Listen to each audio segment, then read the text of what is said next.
Hey everyone, this is Kevin from thechesswebsite.com, and today we are in Game 5 of our coverage of the 2016 World Chess Championship. The first 4 games have all been draws. Last 2 have at least been entertaining. Magnus Carlsen had an advantage in both of them. In Game 3, much bigger advantage. Was unable to find a victory in either of those, but he does have the white pieces in Game 5, so looking to actually get that first win in the tournament. Sergei Karjakin been playing amazing defense, but that's kind of always been playing for 4 games now as defense. So he's going to be looking to kind of reverse that role and finally find his first win in the tournament. So we'll go ahead and get started. Magnus Carlsen starting with pawn to e4. Pawn e5, knight f3, knight c6, and it almost seemed like this was going to be the tournament of the Ruy Lopez, but we see bishop to c4. So Magnus Carlsen changing it up a bit, playing the Italian game, bishop to c5, going into the quiet game, and then castle on the king side. Now, main line from here would just be to play pawn to c3, then push forward here to d4. Magnus Carlsen deciding to change it up a little bit, castle on the king side, knight here to c6, and then pawn to d3. So eventually Magnus Carlsen, and anyone playing this opening particularly, is eventually going to want to play pawn to d4, but decides he wants to wait a little while, develop his board state a little bit more, and then eventually push forward here to d4. Karjakin castles on the king side, pawn to a4, so Magnus decides to go ahead and push a little bit on the queen side before he starts to push in the center of the board. Pawn to d6, solidifying the pawn chain as well, opening up the door for the light square bishop to get involved into the game. And then this pawn to c3, very important, getting ready to push pawn to d4. Knight to, or pawn to a6, a pawn up here to b4, forcing the bishop back here. And this pawn to a6 is interesting because he has a few options. You could play pawn to a6. You could also play pawn to a5.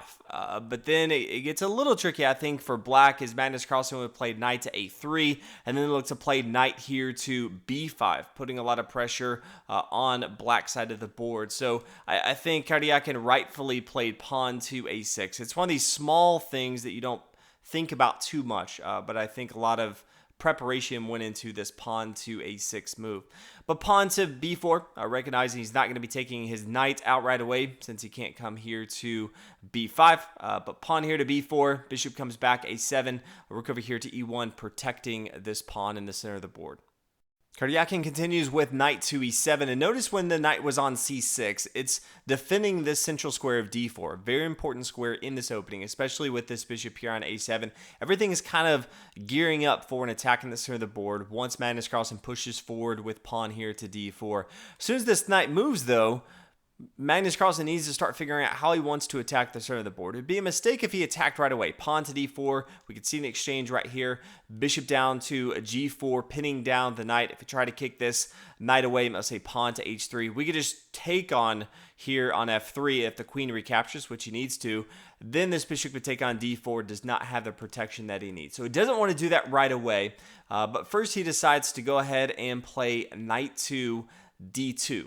This is nice because now if there ever is a pin down here with the bishop on g4, he could actually protect it with the knight. He could recapture and still have his queen protecting the center of the board, not have to worry about his queen recapturing here on f3. So he did kind of wait for his opponent before he played this knight to d2, because generally he would be looking to get his bishop involved into the game and then push forward, but decided not to do that. Now after knight to g6, then Magnus Carlsen decides, okay, I can go ahead and push forward with d4. And it's anytime you look at this openings, you know, some of the moves look somewhat complicated. Some of them look very basic, but you can get yourself in a lot of trouble if you're playing lines that you're not familiar with and you're not really sure when you should push forward, when you should get your knight involved into the game, what you're looking from your opponent. So if you have different openings that you play, make sure you study them and you're aware with all these different nuances that your opponent can play.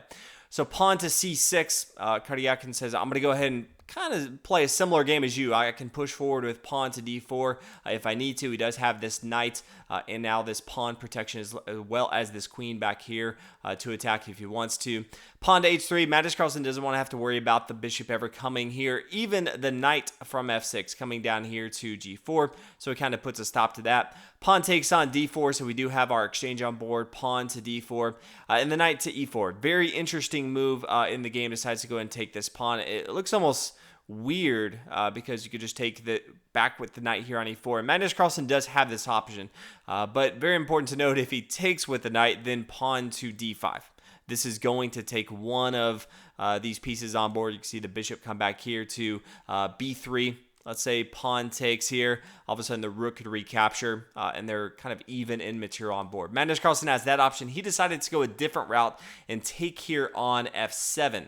And now after the rook takes, then the knight can come up here to e4. Very central knight on the board. They're equal in material right now.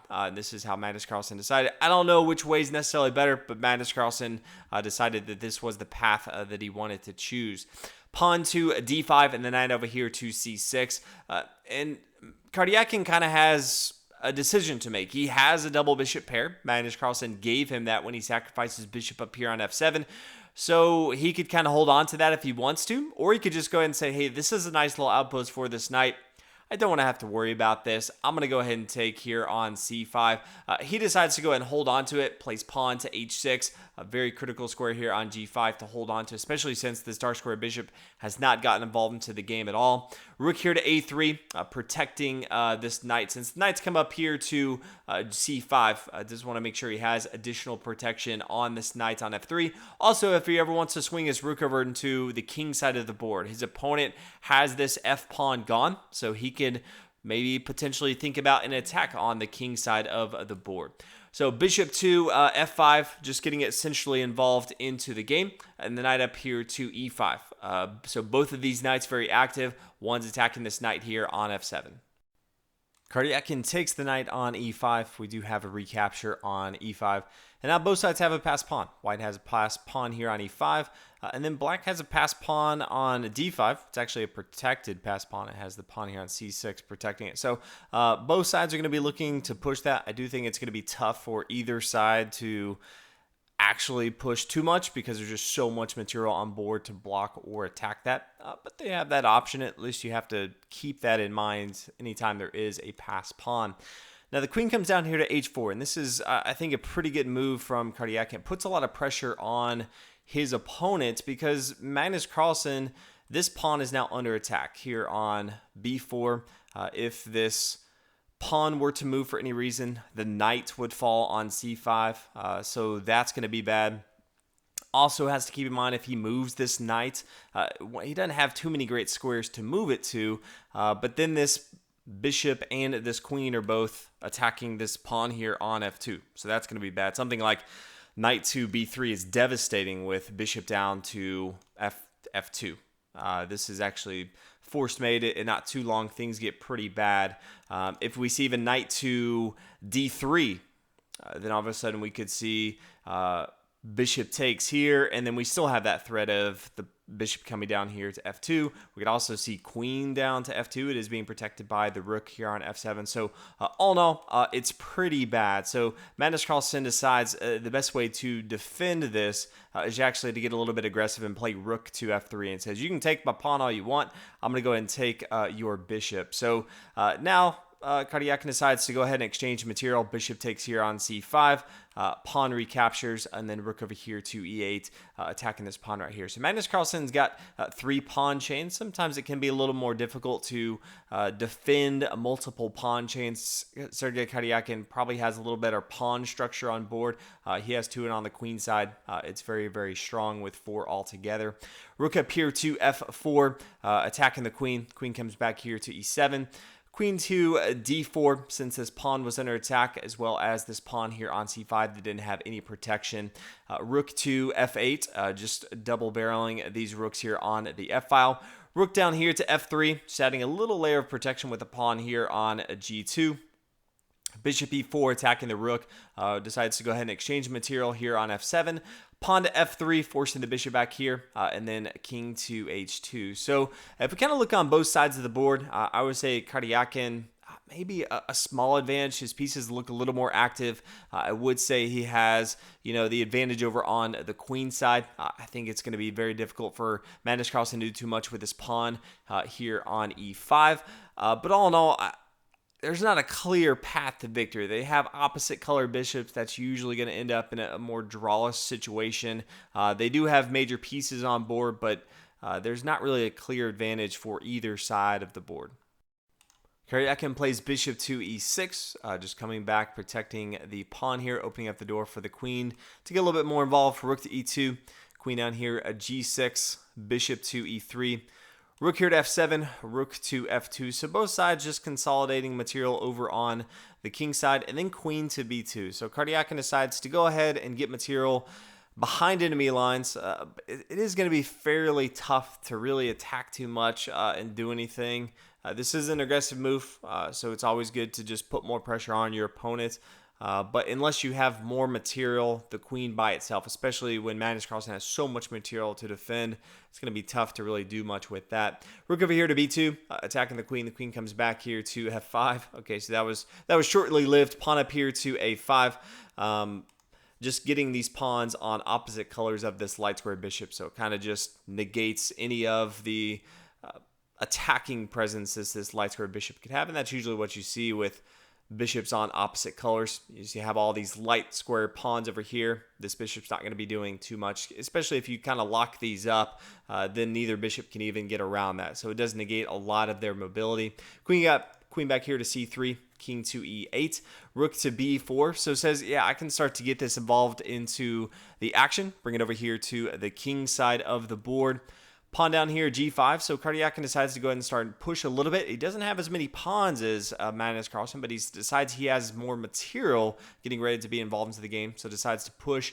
King here to d8, rook over here, f2, king c8, queen up here, d4, queen to g6. So both sides just slowly finding a position that they like on board. They're also approaching the 40-minute or the 40 move mark, which they get additional time. They're in about 37 moves right now, and they don't have tons of time left on their clock.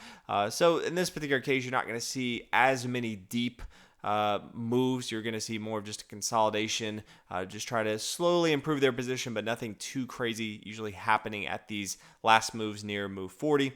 Pawn up here to g4, pawn to h5, so looking to kind of blow this up. Queen back here to d2. Rook here to g7, king to g3, just adding another piece of material involved into the action. Rook here to g8, king back here to g2. And Magnus Carlsen could have tried other things beside king here to g2, but there's not too many things that are going to be really great on this board presence. You know, king to g2 after he was just here on h2 is not extremely aggressive, but he could decide to take material if he wanted to. Maybe push forward with pawn to f4, try to blow up that side. He does have a lot of presence with the bishop, the queen, and the rook. I could try something like that. But all in all, besides play king here to g2, pawn takes on g4, recaptures would be a little trickier if he retook on g4 with this pawn, because then all of a sudden queen down here, e4 check, just puts too much pressure on Magnus Carlsen. Doesn't want to have to deal with that. So recaptures with his h-pawn. Now pawn down here to d4. This is one of those that kind of had myself scratching my head. I don't think you have to give up this material. Queen takes here on d4, and he plays bishop to d5. Now this is a great outpost, don't get me wrong, but I don't think you have to give up your pawn in this particular case. He had other options on board. Could have played queen to h6, try to get behind enemy lines, rook over here to h8, and then maybe push on the king side. I think that's way better than just giving up a pawn, but decides to go ahead and give up a pawn here on d4, queen here to d4, bishop to d5. I do like this outpost though, and then Magnus Carlsen says, you know what, you were kind enough, I'm going to go ahead and give that pawn back to you as well. I don't think Magnus Carlsen had to do this as well. I think he had other options, maybe just king to g3. It's kind of a quiet move, but he doesn't have to give up that material right away. But he decides, okay, pawn to e6, my passed pawn, I'll go ahead and give it back. Queen takes on e6, that's fine. Now king to g3, I think a move too late. Queen to e7, rook over here to h1, trying to control this open file on the king side of the board. Queen to f7. f4, we do see an exchange. Queen takes on f4.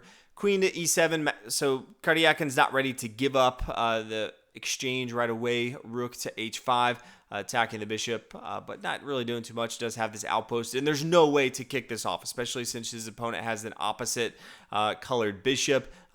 This bishop's not going anywhere on board. So rook here to f8, attacking the queen. Magnus Carlsen says, yeah, you can go ahead and take my queen. I'll just come up here and take yours. So we do see an exchange on board, and at this particular spot, they decided to draw the game. So 5 games, 5 draws. We come back tomorrow. Sergei Karjakin has the white pieces. Hopefully one of these players can break through. I don't think this was maybe as exciting as the past two, but I was happy to see Magnus Carlsen at least tried a new opening. I wish he'd maybe try something a little more aggressive than the quiet game. But all in all, high-level chess, always good to watch. One of these players I do think will end up winning before we get to kind of a tiebreaker where they play, rapid and blitz chess. But hopefully you guys are enjoying the tournament even with all the draws. Thank you guys so much for watching, and I'll see y'all tomorrow.